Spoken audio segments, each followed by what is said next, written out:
Students, in previous lecture we discussed force of frictional depend upon some factors, just roughness, smoothness, more roughness more frictional force, less roughness less frictional force also can be depend upon the force pressing over the another objects. Means पिछले class में हम लोगों ने पढ़े थे कि force of friction जो होता है so nature of contact surface पे डिपेंड करता है। मीन्स जो हमारा फोर्स ऑफ फ्रिक्शन जो होता है ये कॉन्टैक्ट सरफेस के द्वारा लगाया जाता है।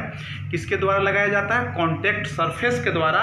कि कोई भी अगर दो सरफेस अगर एक दूसरे के कॉन्टैक्ट में आता है तब उसके बीच में जो फोर्स हमारा एक्टिंग होता है उस फोर्स को हम लोग कॉन्टैक्ट फोर्स हुआ कहलाता है और उसी फोर्स को हम लोग फ्रिक्शनल फोर्स के भी नाम से जानते हैं। ये फोर्स जो होता है फ्रिक्शनल फोर्स ये हमारे उसके सरफेस के नेचर पे डिपेंड करता है।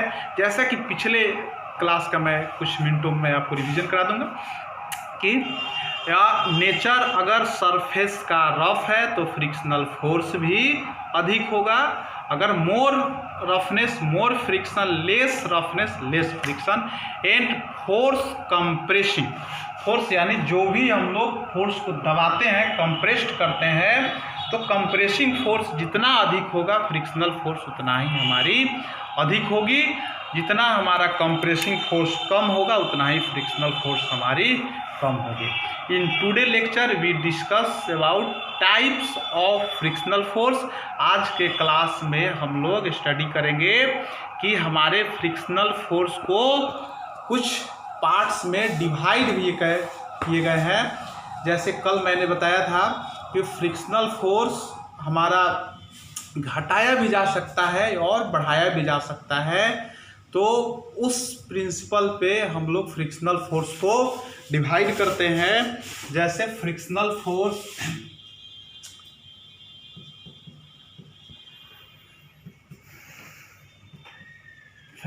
को हम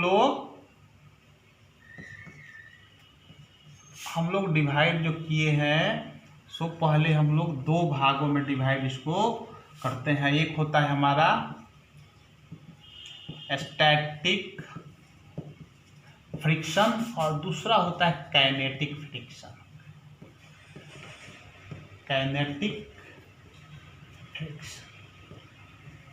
देखिए इसके नाम से ही थोड़ा क्लियर है। स्टैटिक मतलब होता है स्टेट ऑफ रेस्ट। स्टैटिक मतलब होता है स्टेट ऑफ रेस्ट पोजीशन और काइनेटिक मीन्स होता है मूवेबल ऑब्जेक्ट जो मोशन के कारण जो फ्रिक्शन हमको ऑब्टेन करते हैं वैसे फ्रिक्शन को हम लोग काइनेटिक फ्रिक्शन। काइनेटिक मतलब होता है मूवेबल ऑब्जेक्ट मोशन होता है। इसका शुद्ध हिंदी होता है गतिज मतलब गति के कारण। और इस तरह से काइनेटिक फ्रिक्शन को हम लोग दो भागों में डिवाइड कर देते हैं। तो पहला हमारा होता है स्लाइडिंग फ्रिक्शन और दूसरा होता है रोलिंग फ्रिक्शन।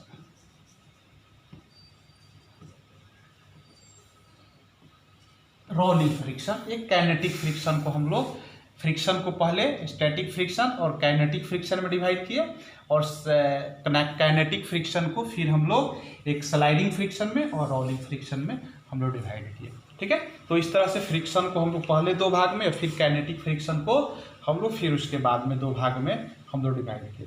तो अब सबसे पहले हमारा स्टैटिक फ्रिक्शन के नाम से ही क्लियर है, यानी that friction acting between the two surface that surface are in rest position.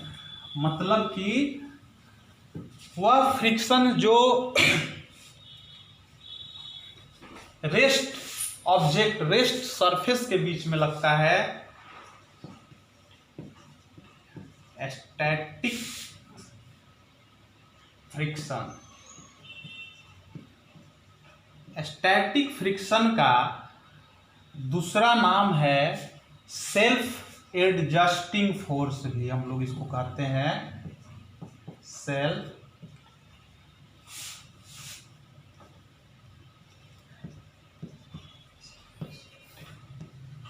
Adjusting force भी हम लोग इसको कहते हैं, ठीक है। सेल्फ एडजस्टिंग फोर्स के भी हम लोग इसको नाम से जानते हैं कि स्टैटिक फ्रिक्शन को हम लोग जैसे हमें कह सकते हैं कि अगर सपोज कीजिए कि ये कोई सरफेस है, ये कोई बॉक्स इस पे रखा हुआ है, क्लियर है, कोई इस पे फोर्स लगा रहा है F इधर की तरफ।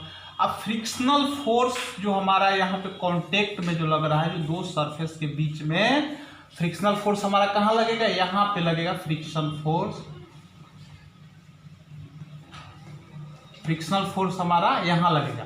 तो अगर फ्रिक्शनल फोर्स का भी वैल्यू अगर हमारा F ही है, इसका वैल्यू भी F है, इसका वैल्यू भी अगर हमारा F है, मीन्स इक्वल है, तो तब तक तो ये जब दोनों फोर्स का वैल्यू मतलब जितना हम किसी वस्तु को आगे की तरफ मैंने पुश करना चाहते हैं उतना ही कोई पीछे की तरफ अगर उसको पुल करता है तो वो ऑब्जेक्ट आगे की तरफ मूव करेगा, नो, यानी उसमें मोशन होगा ही नहीं। फिर अगर हमें कहें कि कोई अगर ऑब्जेक्ट, अगर कोई बॉक्स अगर है, फिर अगर इस पे कोई दूसरा फोर्स अगर 2F लगा रहा है और फिर से यहाँ पे अपोजिट में भी हमारा 2F फोर्स लग रहा है, तो फिर भी ये मोशन में नहीं करेगा।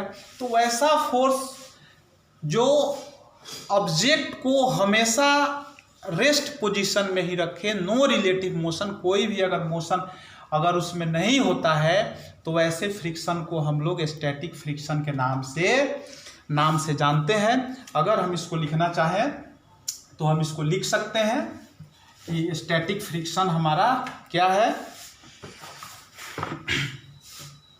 The friction acting between the friction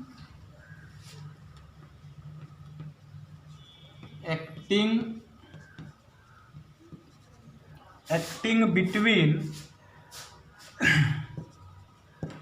two surfaces in contact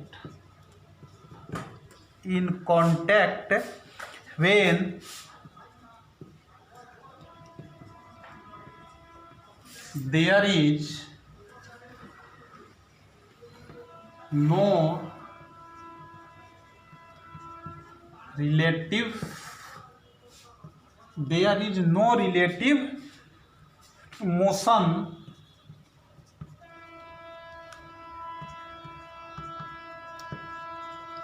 there is no relative motion between them is called static friction।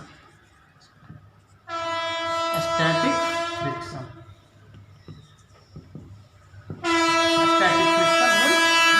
कहता है कि the friction acting between the two surfaces in contact when there is no relative motion between them is called the static friction. कहता है कि अगर दो surface अगर है, अगर हम इसको जैसे मान लीजिए कि ये बुक्स है, अगर इसको इस तरह से रख देंगे, यहाँ तक ये ऑब्जेक्ट स्लाइड करना चाह रहा है, लेकिन यह इस पोजीशन में भी यह स्लाइड नहीं हो रहा है, अब हो जाएगा स्लाइड, मतलब इस स्टेज को मतलब धीरे धीरे लग रहा है कि अब स्लिप कर जाएगा, मीन्स फ्रिक्शन लग रहा है। तो ये बुक्स हमारी नीचे की तरफ स्लिप नहीं हो रही है, इस पोजीशन को अगर बनाते हैं अब भी नहीं स्लिप कर रहा है, अब भी नहीं कर रहा है, थोड़ा अगर और करते हैं तो धीरे धीरे स्लिप करना शुरू कर देता है।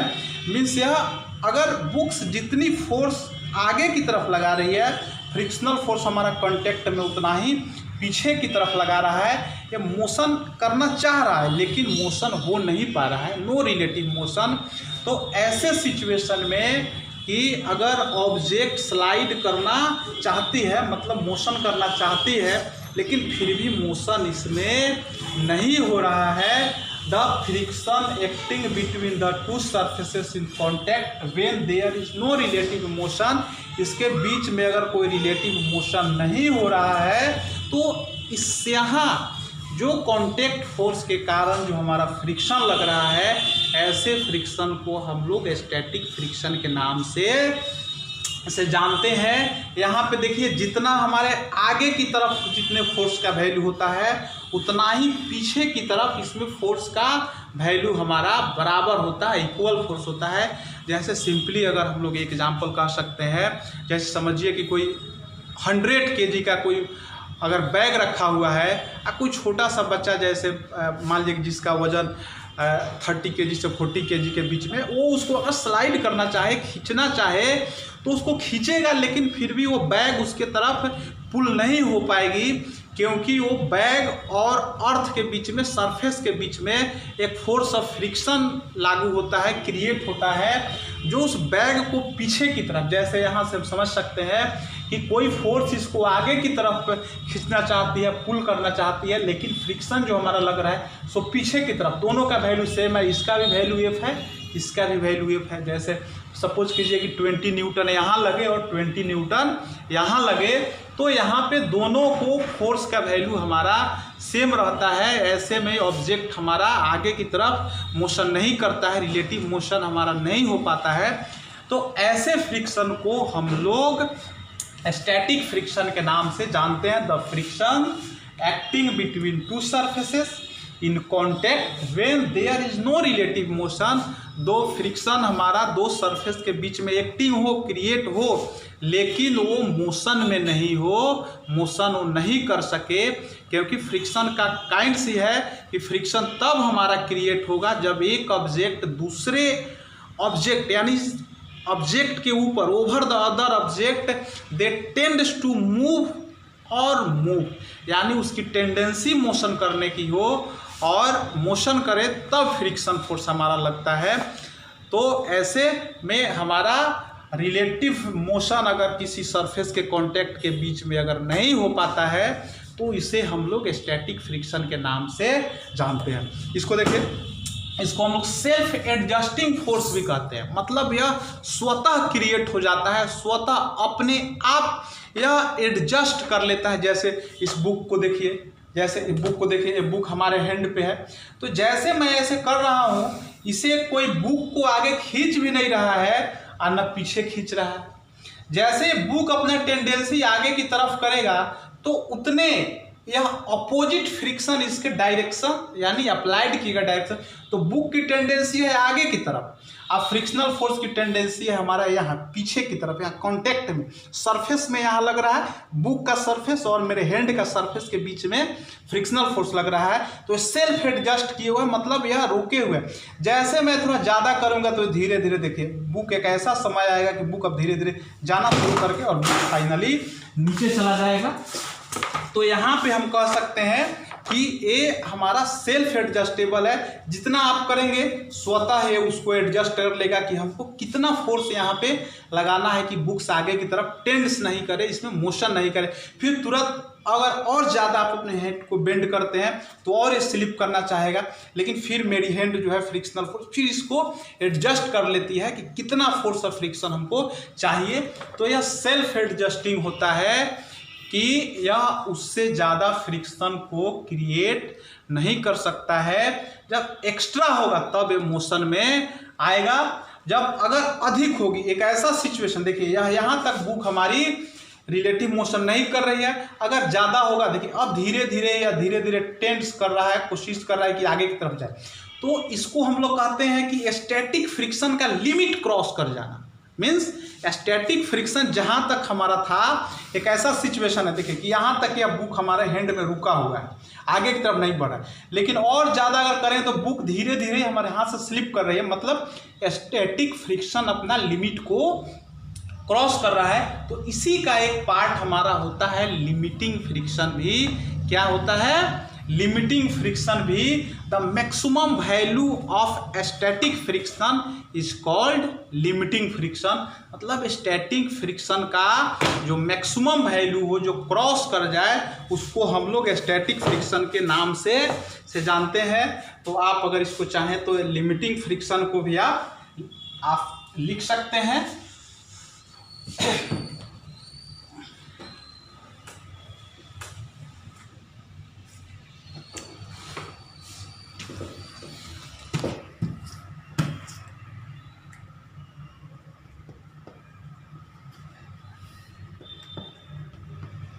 Limiting friction the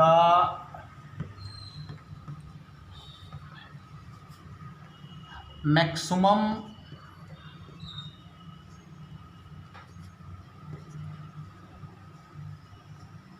value of static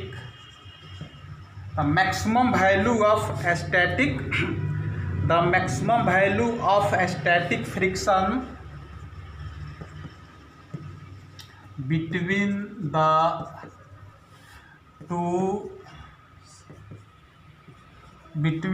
two surfaces, between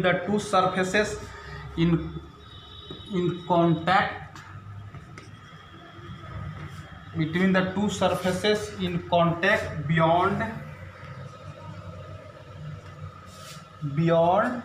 which one surface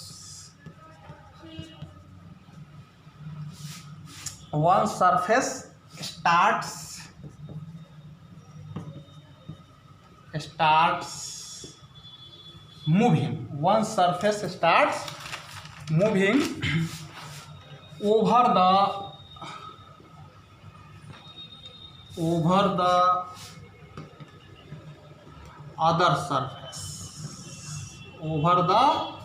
other surface is called